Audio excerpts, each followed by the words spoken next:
Can you drink the cup I drink, or be baptized with the baptism I have baptized with?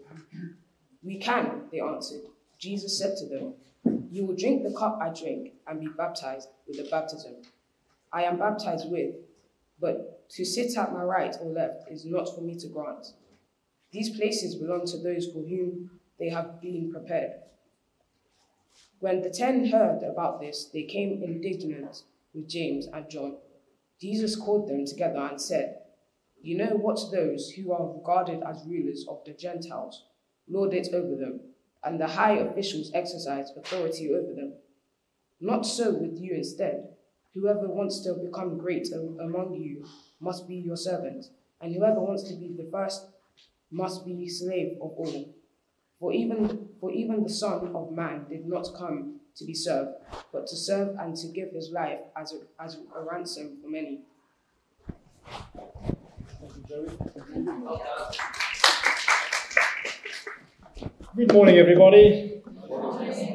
It is wonderful to be together and with see lots of new faces, new people that I haven't met. I am so happy. Some of you, most of you, may be used to being groups again. For me, it's still a bit odd, and we only returned from South Africa a week and a day ago, and where we were still in lockdown, still not allowed to meet in large groups. So it's like, whoa, lots of people. What do I do? No masks. It's all a bit strange for me still. And it's amazing the effect it has on us. Thank you for that reading, Joey. Great reading. We are working our way through the book of Mark and through the Gospel of Mark. And we are going to focus on this passage today. If you want some more information about the rest of what happens in Mark chapter 10, if you look on your seat or somewhere near you, there will be the Watford Word. And on the second and third pages, there's a whole exposition of all the missing bits that we're not covering today in Mark 10. We're going to focus on this passage, Mark 10, verse 35 to 45.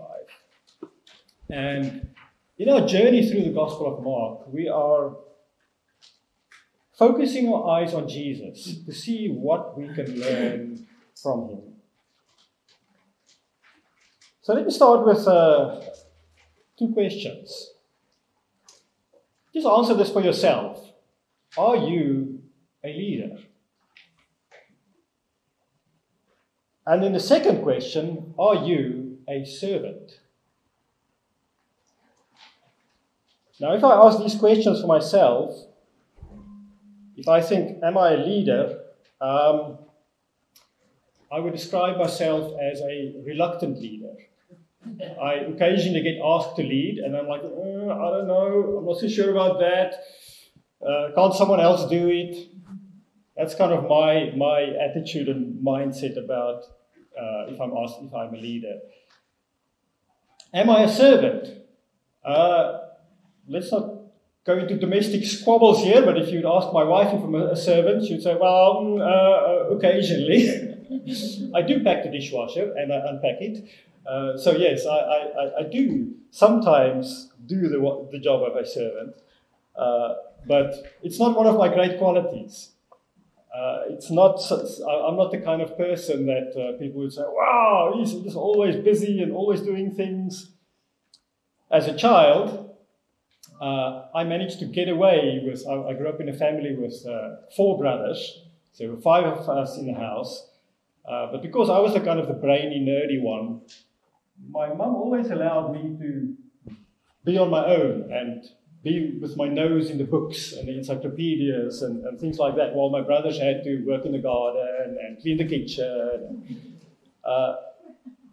So this whole idea and concept of serving is one that's quite strange to me. It doesn't come natural to me, just like leadership doesn't come natural to me. Some things take longer to learn than others, especially when it's so deeply rooted in our character and our beliefs and the way we think about the world, our thought patterns, some of the foundational things that we live, our culture sometimes. And we see this even with Jesus and his disciples. Even before this passage that we read today in Mark 10, if you go and look a bit earlier in Mark 9, in verse 33, this whole thing started already. When it says in Mark 9, verse 33, they came to Capernaum. When he was in the house, Jesus asked them, "What were you arguing about on the road?" So a chapter earlier, we don't know time-wise how long before that was, maybe a week or so, a few weeks. What were you arguing about on the road? They were arguing already, earlier. In verse 34, but they kept quiet because on the way they had argued about who was the greatest. So this was not a new debate. They've been having this for a while. Verse 35, sitting down, Jesus called the 12 and said, "Anyone who wants to be first must be the very last and the servant of all." Who wants to be first must be last and must be the servant of all. So here in Mark 10, Jesus realizes they didn't quite get it the first time. So let me explain a bit more, in a bit more detail. And he starts actually off with some warnings about leadership. He talks about there's a cost to what we desire. Now, when I asked that question, are you a leader? You thought, yeah, I'm a leader. Maybe you are that ambitious person. And it's not like there's something wrong with that. We need leadership. The world needs leadership. But for those who have ambitions to lead, Jesus has a few warnings. He says there's a cost to what you desire. He says, are you able to drink the cup of leadership? And then there's even a warning of how not to lead. In verse 42, and I like the way it's translated in the Message. He says, you've observed how godless leaders throw their weight around. And when people get a little power, how quickly it goes to their heads. It is not going to be that way with you. So Jesus has some clear warnings about, and for those who have ambitions to lead, who have that desire to rise up and to lead others.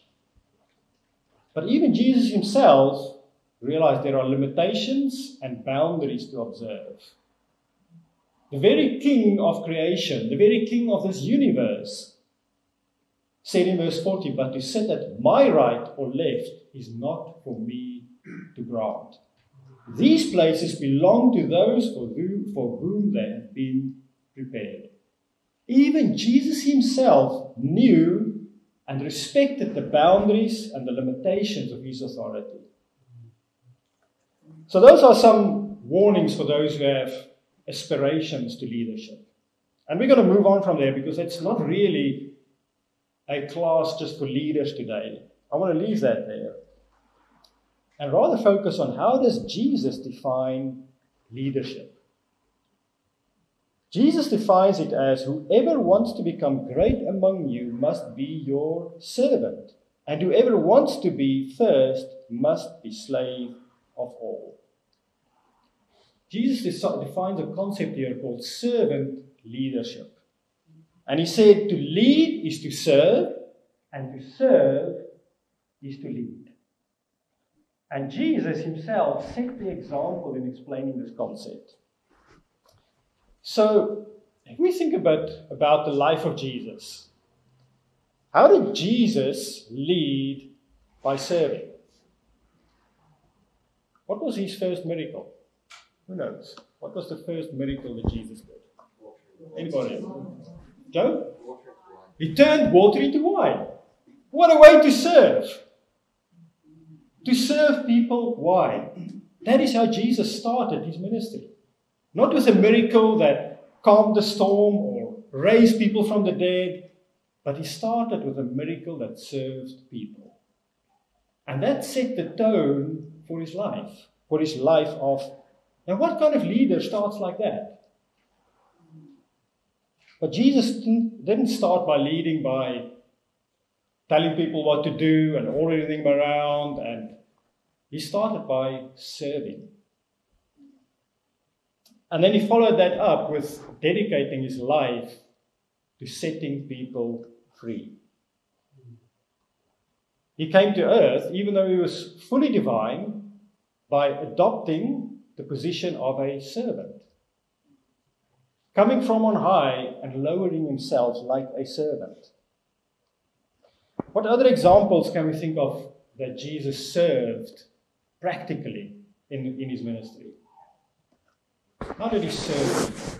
He washed the disciples' feet. He washed the disciples' feet. A role that normally a slave would fulfill, or someone who's poor. And he did not consider him above that task, above that lowly task. And other thoughts? Yes, at the back. He cooked breakfast for the disciples after the resurrection. He cooked breakfast for them. Yeah. So, Jesus was a sommelier. He was a chef. He was a cleaner. What other ways did he serve? Feeding the 5,000. He fed the 5,000. He was not just a chef, he was a master chef. What? A caterer. Yes, he was a caterer. I guess when you get to that level, you're not just a chef, you're a caterer. Yes, at the back. A healer, yes. He was just like today, we see doctors, nurses, those who heal as people who serve others. So, how can we define this word serve? To be a servant. What does it mean to be a servant, apart from the examples that we talked through? What do you think? What does it mean to serve someone? If I'm a servant, or I come to serve others, yes, Danny. Using the gifts you have, the things you have. Using what you have, whether it's a gift or a thing or time, to the benefit of others. That's a great definition. Thanks, Danny. Any other thoughts? Joe? Meeting the needs. Meeting the needs. Yes. Thanks, Sam. What's your hand up, Sam? Yeah, I was going to say sometimes the service to lower your actual standards to meet someone else's needs. Yeah, to kind of lower yourself to the needs of others, to meet the needs of others.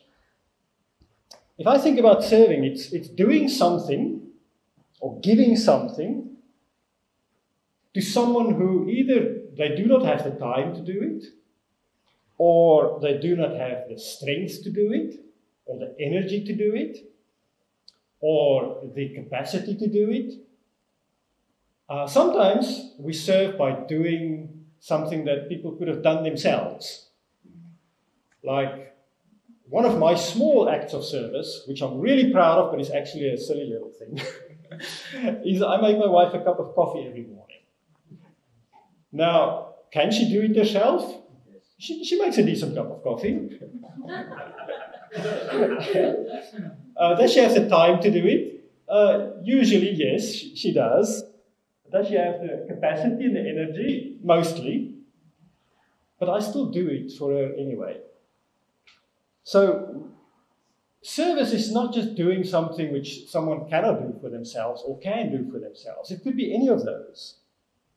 Sometimes it's doing something for someone beyond what they could have or would have done themselves. Jesus said, when someone asks you to go a mile with them, go 2 miles. When someone asks I'm not sure what the modern fashion terms is, but let's say when someone asks your t-shirt, then give him your coat as well. You need trainers. Trainers. You need trainers. And you need new trainers.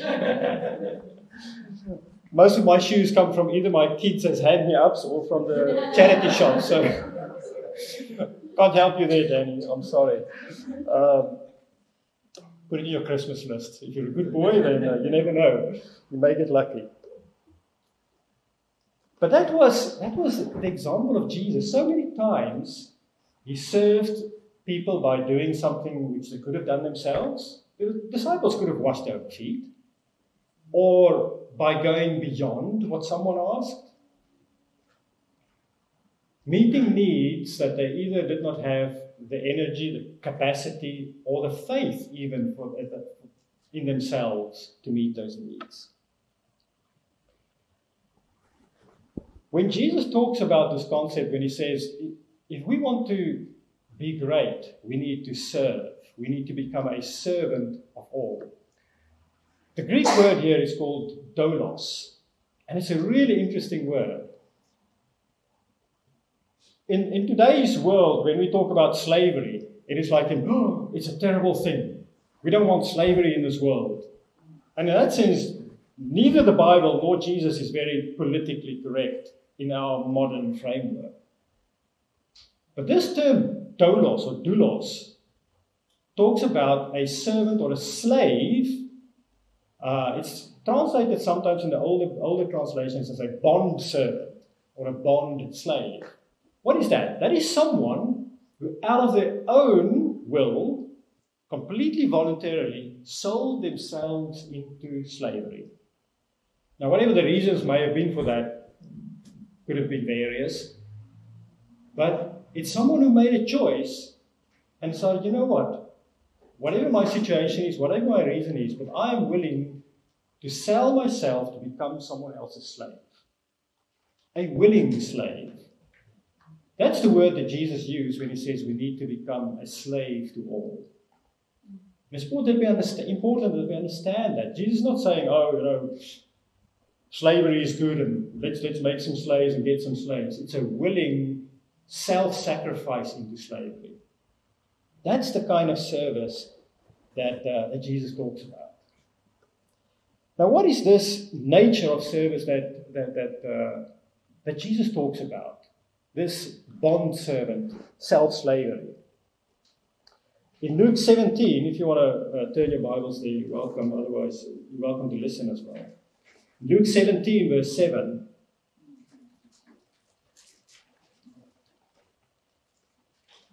Jesus speaks and he says,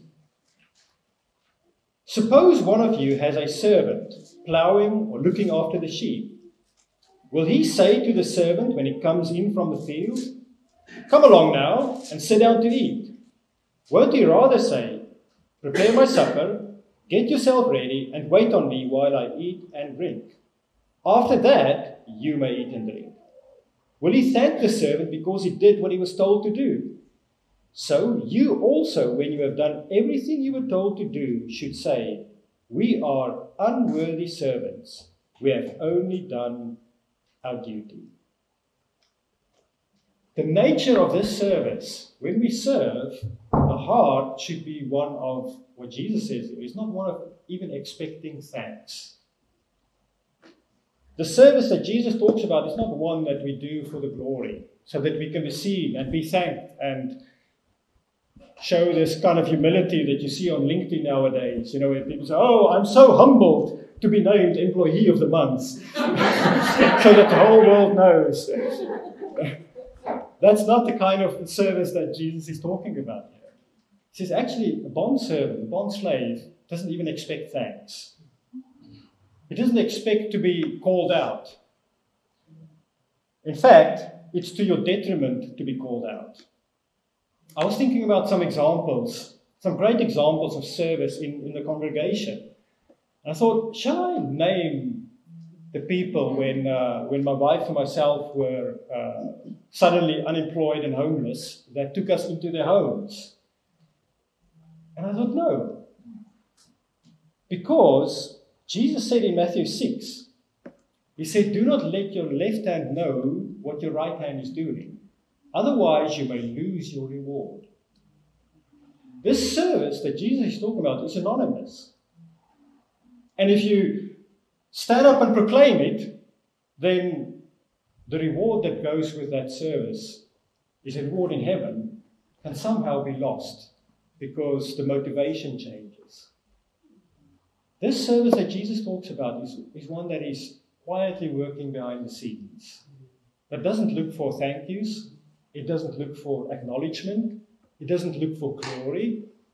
It doesn't look for fame. It doesn't look for importance and to be made the leader because you serve.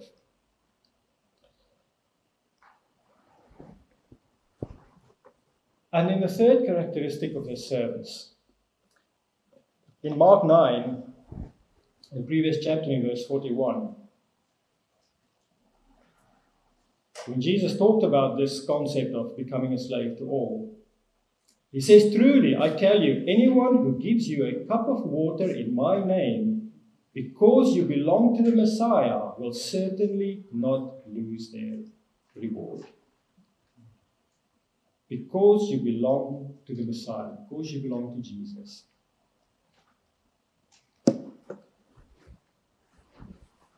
When we serve people, we serve Jesus.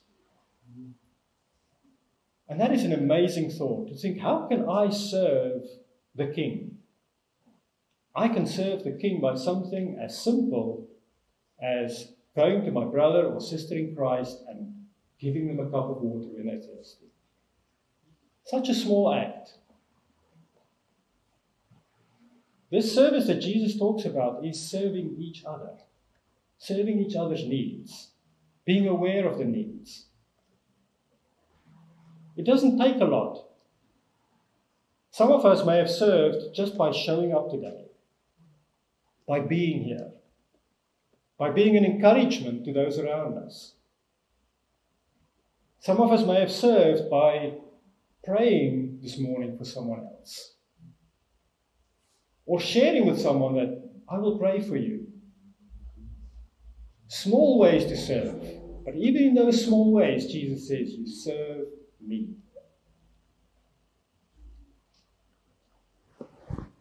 This kind of service never ends. It's not like we will run out of strength or energy or capacity or money or time to be able to serve like Jesus wants us to serve.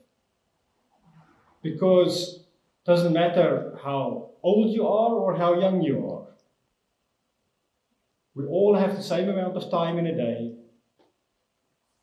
We all have the same heart and mind and voice to pray with, to speak to people.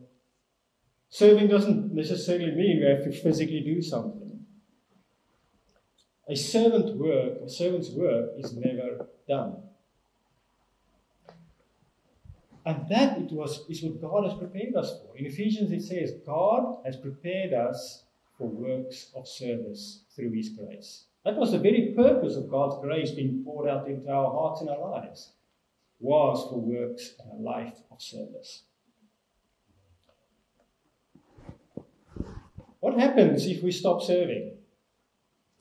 Now, who knows who Niccolo Paganini was? Anybody who knows who Niccolo Paganini was? Paganini? Yes, Paul, you're a musician. Violence. He made violins. I don't think he actually made violins. He played violins, yes. He was the virtuoso of his time as a violin player. I think he lived in the late 1700s up to about 1820 or something like that. He also composed many violin concertos and fantastic violin music. Now, he was, in his time, he was famous throughout Europe. He was like, I don't know, the Ed Sheeran of his day, or whoever is nowadays very popular. Joey, who's popular nowadays, music-wise? Pardon? You're not sure. Who's your favorite musician? Pardon? Ed Sheeran. Well, there you go. So Paganini was like the Ed Sheeran of his time. And he was a fantastic violin composer, but also a player. And he originally had a very valuable violin called an Amati, which is the violin manufacturer. And until today, there are certain violin manufacturers that are worth millions, like a Stradivarius is a very famous violin manufacturer. They sell literally for millions. But Paganini had a bit of a weakness. He was a gambler. And he actually lost his favorite, very expensive Amati violin in a gambling incident, shall we call it. And he was without a violin to perform. So there was a very generous businessman who donated him an old neglected violin that was made by a guy called Guarneri. It was manufactured in 1743, so it was already a good 50 years old by the time Paganini started playing it. And when Paganini started playing this violin, he was so impressed by it, by the richness of the sound, that he called it Il Canone, which is the cannon. It was such a powerful sound that came out of this violin. And it became his favorite instrument that he played until he died. And then in his will, in his final will and testament, he donated this violin to the city of Genoa. And it's still there in the Palazzo Doria Tursi. It's a museum in Genoa. And it's now considered a national treasure. If it's played today, they have a police escort to take it to the concert hall, to where it's been played. So this violin is now, where are we now? 2021. So it is about 250 years old. 270 years old already. What they realized is that a musical instrument like a violin, especially because it's made of wood, it's all natural woods and materials, that if it's not played, it deteriorates. To the point where it actually dries out, the oils in the wood dries out, it loses its quality and its sound, where to the point at some point it's not worth anything to anybody. So there's actually someone appointed, a guy called Mario Trabuccio, and his job is to play this violin regularly. That's his job. So that the violin's quality can be preserved. So that the violin's sound quality is preserved. And this violin is so famous that once a year there's an international competition where a top violinist gets selected for the opportunity to play this violin. What if this violin stopped serving its purpose and it just became a display object in a cabinet when people came and looked at it and said, "Oh, wow, that was Paganini's violin. I wonder how it sounded." And the curator of the museum would say, "Well, sorry, we don't know because it's never been played. And when we try and play it today, it sounds terrible."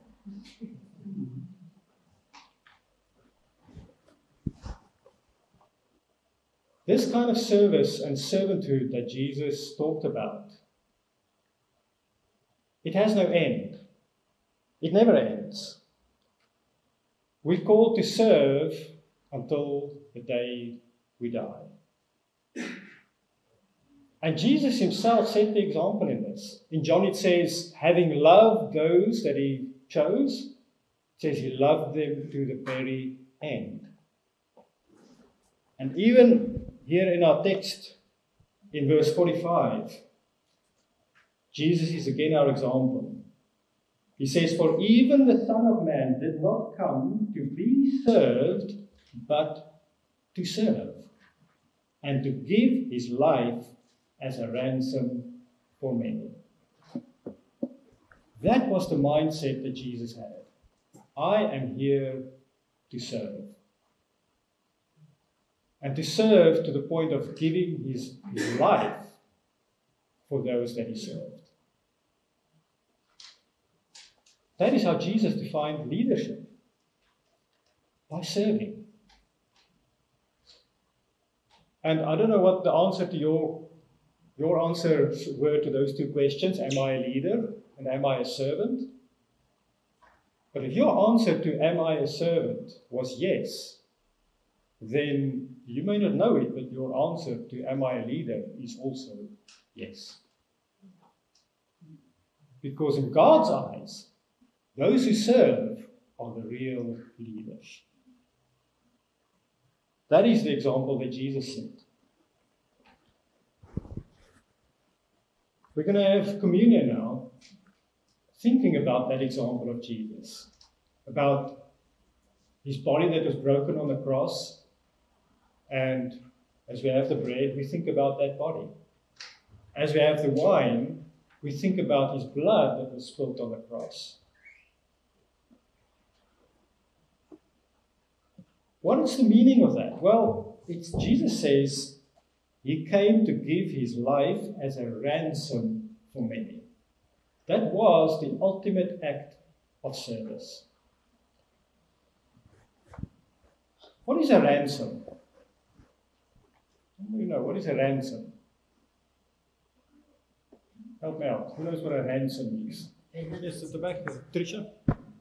Money paid for someone's release, someone's captain. Money paid for someone's release, yes. For someone or something's release. Nowadays you get ransomware attacks. It's like when a company gets attacked in cyberspace with software and the computers get taken over. It's like, well, if you want a computer back, then pay us some Bitcoin and you can have your computer back. They call it ransomware. A ransom is paid to release someone. And it says Jesus came to give his life as a ransom for many. He came to make the payment to set many free. Every time I think about this, I just struggle to wrap my head around this. Some years ago, quite a few years ago now when I think of it, when we were living in Amsterdam, my wife worked for the Royal Tropical Institute, and her work involved traveling a lot to Africa and doing development work and so on. And usually it involved going to big cities and going to hotels and conference centers and meeting with all kinds of important people and planning things like national health and development plans and things like that. But occasionally she traveled beyond that, outside those kind of big city places. And there was once she went to a country, I'm trying to remember, it was either Ethiopia or Uganda. It was kind of northeast Africa. And she said, once she's gone to the capital city, they're doing this trip somewhere up north. I was like, oh, where are you going? She gave me a name, and I looked on Google Maps. Where is this place that she's going to? And it was right up in the north of the country, near the border. And when I opened Google Maps, I was like, where is this place? And there was this dotted line. And then above it was another dotted line where the other country started. You know, normally if you look on a map, there's like a solid line where that's the border. But here, there was like an area surrounded by dotted lines. So I zoomed in on it. It's like, well, what's going on here? Why is there a dotted line here? And it's like, well, this border is disputed, and that border is claimed by that country, and the other border is claimed by the other country, and therefore it's not clear what happens in this dotted border area. And I looked at this like, my wife's going to this place? So I immediately got a bit like, ooh, this doesn't look too good to me. What are these dotted borders? And I Googled it a bit. And the next thing I saw was that, this area is well known for especially Westerners, Europeans, being taken captive and held for ransom by the rebels in that area. I'm like, this is not a good idea. She shouldn't be going there. And then I was like, what if my wife gets captured and being held ransom? How do you deal with something like that? What is the price? Is there a price at which I would say, sorry guys, I'm not paying that. you can keep her. Now, we don't have the perfect marriage, so let me just make that clear. We do have our issues from time to time, but I do love her enough that I just can't imagine there being a limit to that amount. It's unimaginable. I'm like, no. Whatever I have, take it all. You can take my pension, my house, my whatever I have. You can take my car, you can take my shoe, anything. I can't imagine there being a limit. And then I thought, but what if they asked me for my son? I said, no, we don't want money. To get your wife back, just send us your son.